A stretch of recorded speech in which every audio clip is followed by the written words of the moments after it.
2024 లేదా 25లో డిగ్రీ లేదా బీటెక్ చదివారా? సాఫ్ట్‌వేర్ జాబ్ కోసం ఎదురు చూస్తున్నారా? అయితే కోడ్ జ్ఞాన్ 100 డేస్ కోర్సులో చేరండి, జాబ్ సాధించండి. నమస్తే, వెల్కమ్ టు సుమన్ టీవీ. నేను మీ యాంకర్ సిరి.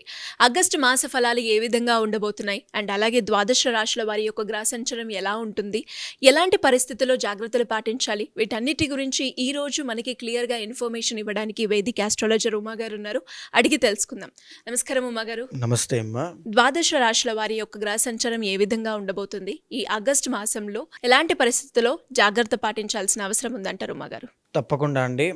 ఆగస్టు మాసంలోకి వచ్చేసరికి మనం గ్రహ సంచారాన్ని ఒకసారి గమనిస్తే కనుక ముఖ్యంగా ఈ మాసంలో చంద్రగ్రహ సంచారము కాకుండా 2 గ్రహ సంచారాలు అనేటువంటివి మారుతూ ఉన్నాయి.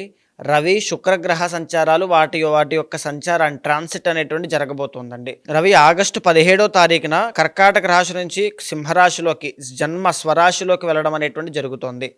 ఇక శుక్రుడు ఆగస్టు 20వ తారీఖు దగ్గర నుంచి మిథున రాశిలోకి కర్కాటక రాశిలోకి రావడం అనేటువంటి జరుగుతోంది. అయితే గ్రహ సంచారాన్ని మనం ఒకసారి గమనిస్తే కనుక ప్రధానంగా ఈ యొక్క మిథున రాశిలో గురుగ్రహ సంచారంతో పాటుగా శుక్రగ్రహ సంచారం ఆగస్టు 20వ తారీఖు వరకు జరుగుతోంది. కర్కాటక రాశిలో రవి బుధుల యొక్క సంచారము. రవి ఆగస్టు 17 వరకు కర్కాటకంలో ఉండి ఆ తర్వాత సింహంలోకి వెళ్తారు. బుధుడు వక్రించి కర్కాటకంలోనే మాసాంతం వరకు అక్కడే ఉంటారు. సింహరాశిలో కేతుగ్రహ సంచారము, కన్యారాశిలో కుజగ్రహ సంచారము, కుంభరాశిలో రాహుగ్రహ సంచారం నడుస్తుంటే మీనరాశిలో శని వక్రించడం అనేటువంటి జరిగింది. ఎప్పుడైతే శని వక్రిస్తారో అండి, కుంభరాశిలో శని ఎలా అయితే ఫలితాలు ఇస్తారో ఆ ఫలితాలన్నీ కూడా ఈ వక్రించినటువంటి శని ఇచ్చే అవకాశాలు ఉంటాయి. కాబట్టి శని కూడా ఈసారి భిన్నమైనటువంటి మార్పులు, ఏలినాడ శని ఉన్న వాళ్ళకి కూడా కాస్త ఉపశమనం కలిగించేది కూడా కనబడుతుంది ఈ రాశుల్లో. తర్వాత శని యొక్క బాధలు తగ్గడము, కొంతమందికి శని బాధలు పెరగడం, ఇవి కనబడుతున్నాయి. ఈ భిన్నమైనటువంటి మార్పుల కారణంగా ఏ రాశుల వాళ్ళకి ఎలా ఉంది అనేటువంటిది మనం ఒకసారి చూద్దామమ్మా. కర్కాటక రాశి వారికి కనుక మనం చూస్తే ఏ ప్లానెట్స్ ఈ మాసంలో యోగిస్తున్నాయి అండ్ దాంతోపాటు విద్యాపరంగా, వైద్యపరంగా, సంతానపరంగా, ఆరోగ్యపరంగా ఎలాంటి జాగ్రత్తలు పాటించాల్సిన అవసరం ఉందంటారు? తప్పకుండా అమ్మ. కర్కాటక రాశి వాళ్ళకి ఈ మాసము ముఖ్యంగా 3 గ్రహాలు అద్భుతంగా యోగిస్తున్నాయని చెప్పచ్చు. అయితే 3వ స్థానంలో కుజగ్రహ సంచారము, 12వ స్థానంలో శుక్రగ్రహ సంచారము, చంద్రబలంతో కలిపి 3 గ్రహాలు బాగా యోగిస్తూ ఉన్నాయి. ఇక ప్రతికూలంగా ఉండేటువంటి గ్రహ ఫలితాలు మనం చూస్తే లగ్నంలో రవి బలం లేకపోవడం, లగ్నంలోనే బుధుడు, రవి బుధులు కలిసి బుధ ఆదిత్య యోగాన్ని ఇచ్చినప్పటికీ కూడా అది యోగించకపోవడం, 2వ స్థానంలో కేతువు, అష్టమంలో రాహువు, భాగ్యంలో శని వక్రించి మరలా అష్టమ శని యొక్క ప్రభావాలు ఇవ్వడం, 12వ స్థానంలో గురుడు వ్యయంలో ఉండడం. సో ఇక్కడ ప్రధానంగా 3వ స్థానంలో కుజగ్రహ సంచారం అనేటువంటిది సిబ్లింగ్స్తో కానీ, పనిచేసేటువంటి కొలీగ్స్తో కానీ, లేకపోతే వర్క్ క్రైటీరియాలో కావచ్చు, చిన్న ఒత్తిడి అనేటువంటిది పెరిగే అవకాశం ఉన్నప్పటికీ కూడా ఎలాగైనా ఎదగాలి కానీ కసితో పనిచేసి పట్టుదలతో ముందుకు వెళ్ళే అవకాశాలు చాలా బాగా కనబడుతున్నాయి. 12వ స్థానంలో శుక్రగ్రహ సంచారము. విదేశాల్లో నివసిస్తున్నటువంటి వాళ్ళకి కానీ, దూరపు ప్రాంతాలు వెళ్ళాలి, విదేశాలు వెళ్ళాలి, చదువుకోవాలి, అక్కడ నివాసం ఉండాలి అని కోరుకునేటువంటి వాళ్ళకి కానీ చాలా బాగా యోగించేటువంటి దశగా ఈ మాసాన్ని చెప్పుకోవచ్చు. అయితే అది ఎప్పటి వరకు ఉంటుంది? ఆగస్టు 20వ తారీఖు వరకు. ఆగస్టు 20వ తారీఖు తర్వాత ఎవరైతే ఈ సినీ నాటక కళారంగాల్లో ఉంటారో, లేదా నృత్య గీత వాద్యాది రంగాల్లో ఉంటారో, లేకపోతే స్వయం ప్రతిపత్తి మీద ఎదగాలని కోరుకుంటారో వాళ్ళందరికీ కూడా అద్భుతమైన అవకాశాలు కలగజేసే యోగంగా చెప్పుకోవచ్చు 20వ తారీఖు తర్వాత. అయితే లగ్నంలో రవి బలం లేదు. ఆవేశపూరిత నిర్ణయాలు తీసుకోవడం వల్ల ఆరోగ్య సమస్యలు రావచ్చు. 2వది సమయానికి భోజనం చేయకపోవడం వల్ల, సమయపాలన పాలించకపోవడం వల్ల అనారోగ్య సమస్యలు తలెత్తే అవకాశం ఉంటుంది. బంధువులతో వైరం రాకుండా జాగ్రత్త పడండి. మాట వల్ల వచ్చేటువంటి తగువలకి తావివ్వకుండా జాగ్రత్తగా బాధ్యతగా మాట్లాడడం అలవాటు చేసుకోండి. తరువాత ధనం విషయంలో ఫైనాన్షియల్ ప్రాబ్లమ్స్ అనేటువంటివి చూసే అవకాశం ఉంటుంది. ధన ఆదాయం తగ్గడం, రాబడి కన్నా వెళ్ళిపోవడం చాలా ఎక్కువగా ఉండడం, ఖర్చులు. సో ఇలాంటిది ఈ మాసంలో ఎక్కువగా కనబడుతున్నాయని ప్రత్యేకంగా చెప్పుకోవచ్చు. విద్యలో ఆటంకాలు కలగడము, చదువుకునేటువంటి విద్యార్థులైతే చాలా కష్టపడి ఇంకా ఎఫర్ట్స్ పెట్టాలని మరీ చెప్పుకోవచ్చు.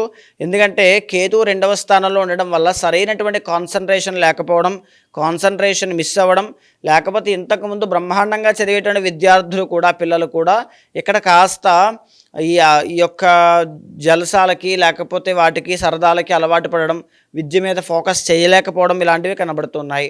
అష్టమంలో రాహుగ్రహ సంచారం యాంగ్జైటీ ఇష్యూస్ అనేటువంటివి చూస్తారు. ఈ మాసంలో తెలియనటువంటి అసంతృప్తి, నిరాశ, నిస్పృహ ఇలాంటివి కనబడే అవకాశం కనబడుతోంది. జాగ్రత్తగా ఉండాలి.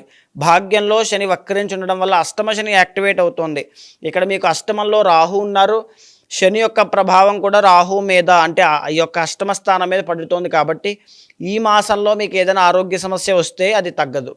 ఖచ్చితంగా లైఫ్ లాంగ్ బాధపడాల్సినటువంటి పరిస్థితులు వస్తాయి. కాబట్టి ఎస్పెషల్లీ ఈ మాసం అనేటువంటిదే కాదు, నవంబర్ దాకా కూడా చాలా కేర్ఫుల్గా ఉండాలి.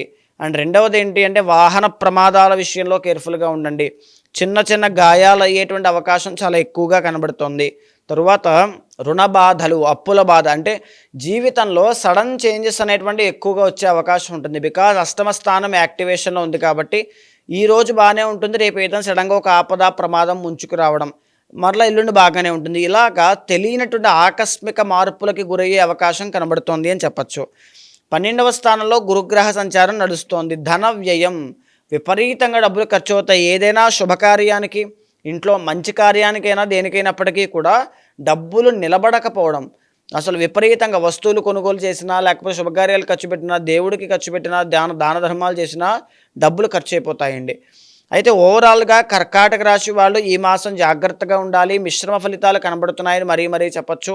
మీకు ముఖ్యమైనటువంటి గ్రహ సంచారైన గురు, రాహు, శని ముగ్గురు కూడా యోగదాయకంగా లేరు. పైగా రవి బలం కూడా లేదు. కాబట్టి కులదేవత ఆరాధన తప్పకుండా ఈ మాసం అవసరం. నవగ్రహాల చుట్టూ ప్రదక్షిణ చేయడం చాలా అవసరం. లేకపోతే మీరు నిత్యం అనుష్ఠానం చేసేటువంటి మంత్రాన్ని కానీ ఆ దేవతను కానీ ఎక్కువగా ఆరాధన చేయండి. నవధాన్యాలు దానంగా ఇవ్వండి.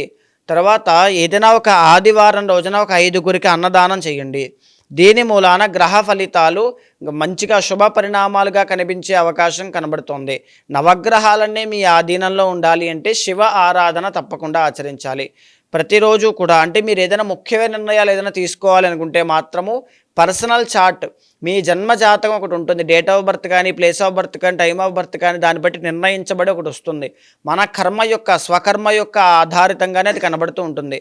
దానిని బేస్ చేసుకుని మాత్రమే మీరు నిర్ణయాలు తీసుకోండి తప్ప ఇక్కడ బాగాలేదు, మిశ్రమ ఫలితాలు ఉన్నాయని డిసప్పాయింట్ అవ్వాల్సిన అవసరం మాత్రం ఏమాత్రము లేదు. ఆ విషయంలో జాగ్రత్త పడండి. అంటే ఎలా ఉమ్మగారు, ఇంకా ఎవరికైనా కూడా వాళ్ళ ఇంటర్నల్ చార్ట్ ప్రకారంగా కావచ్చు, లేదు అంటే వాళ్ళు ఎదుర్కొన్న సమస్యలకి పరిష్కారం చేసుకోవాలి అనుకున్న వాళ్ళు ఎవరైనా కూడా మిమ్మల్ని అప్రోచ్ అవ్వాలి అంటే ఏ విధంగా ఉంటుందంటారు? తప్పకుండా అమ్మ. అలాంటి వాళ్ళు ఎవరైనా ఉంటే మీకు కింద కనిపించే నెంబర్కి కాల్ చేస్తే మా వాళ్ళు మీకు పూర్తి వివరాలు అందిస్తారు.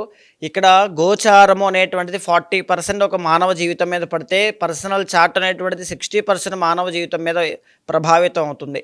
పర్సనల్ చార్ట్లోనే అంటే రెండింటినీ మనం సమన్వయం చేసుకుంటూ లెఫ్ట్ ఆర్ రైట్ సిచ్యువేషన్ వచ్చినప్పుడు ఎటు వెళ్ళాలో తెలియనప్పుడు ఈ ఆస్ట్రాలజీని సహాయం తీసుకుని చేసుకోవాల్సింది రెండింటినీ సమన్వయం చేసుకుంటూ వెళ్ళాలి. ఏదైనా దోషం ఉంటే రెమెడీస్ మనం ఫాలో అవుతూ ఉంటాం కాబట్టి ఆ రెమెడీస్ కూడా ఈ రెండింటినీ సమన్వయం చేసుకున్న తర్వాత వచ్చేటువంటి దాన్ని ఫాలో అవుతూ మాత్రమే ముందుకు వెళ్ళాలి. అలాంటి వాళ్ళు ఎవరైనా ఉంటే మీకు కింద కనిపించే నెంబర్కి కాల్ చేస్తే మా వాళ్ళు మీకు పూర్తి వివరాలు అందిస్తారు. తప్పకుండా జాతకం చూసిన తర్వాత ఏదైనా దోషాలుంటే శాంతి పరిహారములు ఆచరించి మీకు భగవత్ అనుగ్రహం కలిగేలా చేస్తాను. థ్యాంక్ యూ అండి. Thank you so much Uma గారు. నమస్తే అమ్మా.